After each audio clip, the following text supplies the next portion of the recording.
এবারের ভোটে আপনাকে মানুষ কেন বেছে নেবে? গত 15 বছর 20 বছর মেটিয়াবুরুজ বিধানসভা থেকে নির্বাচিত জনপ্রতিনিধি যারা ছিলেন, জনপ্রতিনিধি তারা মেটিয়াবুরুজের জন্য কোনো দৃষ্টান্তমূলক কাজ করেননি।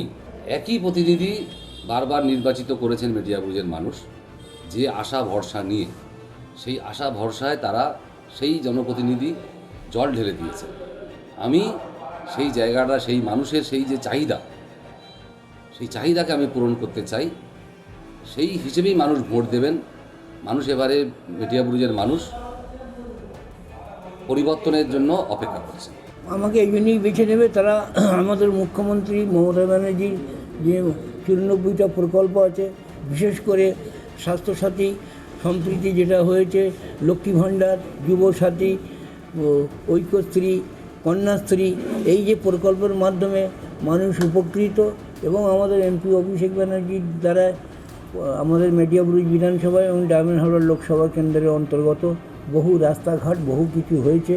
এবং বিশেষ করে সম্প্রীতি কারবালা থেকে নিয়ে সন্তোষপুর স্টেশন পর্যন্ত যে রাস্তার খুবই খারাপ ছিল, সেইটাকে প্রায় 15 কোটি টাকা খরচ করে তিনি রাস্তা করে দিয়েছেন। এলইডি লাইট লাগিয়ে দিয়েছেন। নেচার পার্ক থেকে নিয়ে আকড়া ফটক পর্যন্ত রাস্তা, পেপার ব্লক রাস্তা তৈরি করে দিয়েছেন। এইভাবে অনেক উন্নয়ন করেছেন। এবং আমি 2016 থেকে এবং 2021 26-25 পর্যন্ত 10 বছরে আমি বহু কাজ করেছি। আমি এখানে ফায়ার ব্রিগেড স্টেশন তৈরি করে দিয়েছি রবীন্দ্রনগর অঞ্চলে। আমি এখানে 1.5 কোটি টাকা খরচ করে পীরডাঙ্গায় সেতু তৈরি করে দিয়েছি এবং বহু কাজ আমি করেছি। সেই জন্য মানুষ আমাকে সমর্থন করবে। এসআইআর কি শাসকের পক্ষে যাবে নাকি বিরোধীদের পক্ষে যাবে? একদম শাসকের পক্ষে যাবে না। শাসকের দায় শাসক এড়াতে পারেন না। এসআইআর শুধু পশ্চিমবাংলায় হয়নি, সারা ভারতবর্ষের বিভিন্ন রাজ্যে হয়েছে। এই এখন যে সমস্ত রাজ্যের ভোটগুলো হবে সব জায়গায় হয়েছে। আজকে বলছেন আমি ক্ষমতায় এলে আবার আমরা আপনাদের সব ভোটাধিকার তুলে দেবো। আপনি এতদিন ক্ষমতায় থেকে তাদের ভোটাধিকার চলে গেল কেন? এর দায় ভার আপনাকে নিতে হবে। ওয়াকফের সময় আপনি যেমন ডিলে করেছিলেন, এক্ষেত্রেও আপনার বিভিন্ন সরকারি দপ্তর থেকে ডিলে করার কারণে এই আজকের ডিসক্রিপেন্সির আওতায় ফেলে নাম বানান ভুলের জন্য মানুষকে এই হয়রানির শিকার করিয়ে দিয়েছেন। আপনাকে সেই দায় ভার রাজ্য সরকারের উপরে অনেকটাই বর্তায়। বিজেপি তো 1 নম্বর শত্রু এ বিষয়ে, রাজ্য সরকারও এ বিষয়ে তার দায়িত্ব অস্বীকার করতে পারেন না। এসআইআর বিরোধীর পক্ষে যাবে না, আমাদেরই পক্ষে যাবে। তার কারণ এসআইআরের মাধ্যমে আজকের বিজেপি এবং ইলেকশন কমিশন জ্ঞানেশ কুমার আমাদের প্রায় 80 লক্ষ ভোট কেটে দিয়েছে মেটিয়াবুরুজ পশ্চিমবঙ্গ বিধানসভায়। এবং মেটিয়াবুরুজে প্রায় 60,000 নাম বাদ দিয়েছে।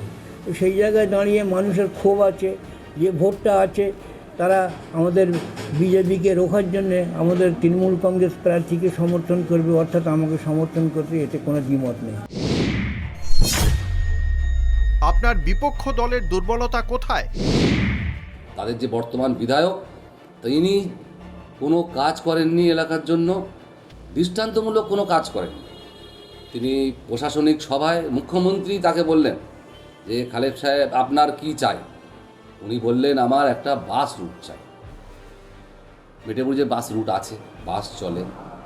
মেটিয়াবুরুজের সমস্যা যেগুলো ছিল, মেটিয়াবুরুজে যে হসপিটাল আছে, garden reach hospital, state general hospital, super speciality নাম দেওয়া আছে, সেখানে সমস্ত পরিষেবা নেই। সব পরিষেবা সেখানে পাওয়া যায় না। প্রতিদিন রোগীকে রেফার করে দিতে হচ্ছে কলকাতা শহরে, দৌড়তে হচ্ছে পেশেন্টদের নিয়ে। এই গত বছর 30 জন চক্ষু অপারেশনের তাদের চোখ চলে গেল। রাজ্য সরকার, বিধায়কের কোনো ভূমিকা নেই, তারা কোনো ক্ষতিপূরণও পায়নি আজ অবধি। এই হচ্ছে মেটিয়াবুরুজের মানুষের সমস্যা। মেটিয়াবুরুজের মানুষের সমস্যা জ্যাম জট, হাট অঞ্চলে জ্যাম জট বিশাল আকার ধারণ করে, তার জন্য উনি কিছু করেননি। গার্মেন্ট ফেস্টিভ্যাল হলো এই গত মাসে, আমাদের বিধানসভার স্পিকার মহাশয় এসেছিলেন, তিনি মঞ্চে দাঁড়িয়ে খালেক মোল্লাকে বললেন যে আপনি মেটিয়াবুরুজের সমস্যা নিয়ে বিধানসভায় আওয়াজ তুলুন, আমি আপনার সাথে থাকব। এটা প্রমাণ করে যে উনি 15 বছরে মেটিয়াবুরুজের কোনো বিষয় নিয়ে বিধানসভায় কোনো আওয়াজ তোলেননি। এটা ওনার প্রমাণিত কথা। মেটিয়াবুরুজের মানুষের ব্যবসার জন্য উনি কিছুই করেননি, এটা ওনার বড় সেটব্যাক। আমাদের বিরোধী দলের দুর্বলতা তাদের দীর্ঘ 5 বছর ধরে দেখা যায়নি। সিপিএম 0, কোনো রকম কর্মসূচি তাদের নেই, কিছু নেই। হঠাৎ করে নির্বাচনের সময় মনিরুল ইসলাম বেরিয়েছে, এর আগে 2016-এ আমার কাছে 18,000 ভোটে হেরেছে। এবারে তখন তবু সিপিএমের কিছু ছিল, এখন সিপিএমের কিছু নেই, কোনো কর্মসূচি নেই, কোনো রকম মিটিং মিছিল নেই, কিছুই নেই। আপনারা জানেন দীর্ঘ 5 বছর পর এখন হঠাৎ করে মনোনয়ন জমা দিয়েছে। আর কংগ্রেস তো শূন্য। আর বিজেপি আপনারা জানেন এখানে মেটিয়াবুরুজ বিধানসভায় সংখ্যালঘু অধ্যুষিত অঞ্চল, এখানে বিজেপির কোনো সমর্থন সেভাবে নেই। সুতরাং আমার জিত সুনিশ্চিত। গত 5 বছরে এলাকার উন্নয়ন নিয়ে আপনি কি সন্তুষ্ট? বিধায়কের কাজ নিয়ে কোনো মানুষই সন্তুষ্ট না, সে বিরোধী বলুন, সরকার পক্ষের মানুষ বলুন, সবার একটা ওই মানুষটার প্রতি একটা যে উনি এই বয়সেও বিধায়ক হয়ে যাচ্ছেন, আমরা ভোট দিচ্ছি, কিন্তু আমাদের বৃহৎ যে সমস্ত জিনিসগুলো পাও না মেটিয়াবুরুজের, যেটা বিধায়কের করার কথা। আচ্ছা, কেন মেটিয়াবুরুজে ফ্লাইওভার একটা করা যাবে না? কেন মেটিয়াবুরুজ থেকে মেট্রো রেল করা যাবে না? উনি যেখানে বাস স্ট্যান্ড করেছিলেন, ওই যে রেলের যে রাস্তা, যেটা এখন আমাদের লিঙ্ক রোড হয়েছে, এটা আমাদের বামফ্রন্টের সময় আমরা রেল লাইন তুলে দিয়ে লিঙ্ক রোড করেছি। সেই লিঙ্ক রোডের দুরবস্থাকে উনি অনেক ডিলে করেছেন। আমি ডেপুটেশন দিয়েছি, আমার পার্টি ডেপুটেশন দিয়েছে, আমরা অবরোধ করেছি, মিটিং করেছি, তাতে টনক মোড়ের রাস্তাটা ঠিক হচ্ছে। ওই রাস্তার তলা দিয়েও তো মেট্রো করে দেওয়া যায়, হাটের অঞ্চলে সাবওয়ে তৈরি করে দেওয়া যায়। এগুলো করতে গেলে বিধানসভার মাধ্যমে বাজেটের মধ্যে এনে এটাকে করতে হবে। এই জিনিস উনি করেননি। এলাকার উন্নয়ন নিয়ে আমি তো বললাম, আমি তো অনেক কাজ করেছি, এখন কিছু কাজ বাকি আছে, সেগুলোকে আমাকে করতে হবে। বিধায়ক নির্বাচিত হলে এই এলাকার মানুষকে আপনি কি প্রতিশ্রুতি দেবেন?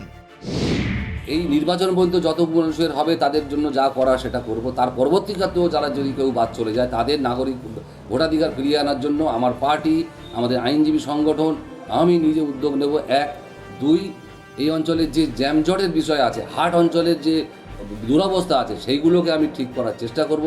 হসপিটাল নামে সুপার স্পেশালিটি আছে, কাজে সুপার স্পেশালিটি করতে চাই। স্কুল কলেজগুলোর পড়াশোনার মান থেকে শুরু করে পরিকাঠামোর উন্নয়ন করতে চাই।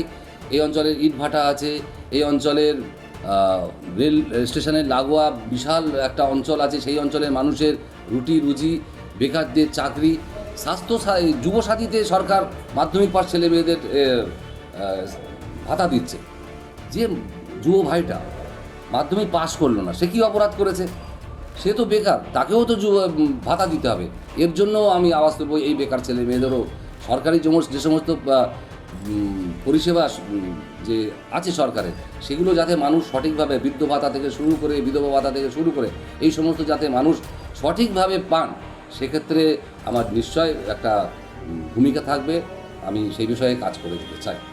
আমি বললাম তো, আমি এখানে মেটিয়াবুরুজ সুপার স্পেশালিটি হসপিটালকে পূর্ণাঙ্গ রূপ দেওয়ার চেষ্টা করব। এখানে ফেরি সার্ভিস চালু করার চেষ্টা, অলরেডি কাজ চলছে, ওটাকে চালু করার চেষ্টা করব। আরও অন্যান্য ডেভেলপমেন্ট, অন্যান্য স্কুল কলেজ যেগুলো আছে গৃহ নির্মাণের জন্য, আপগ্রেডেশন করার জন্য আমি আপ্রাণ চেষ্টা করব।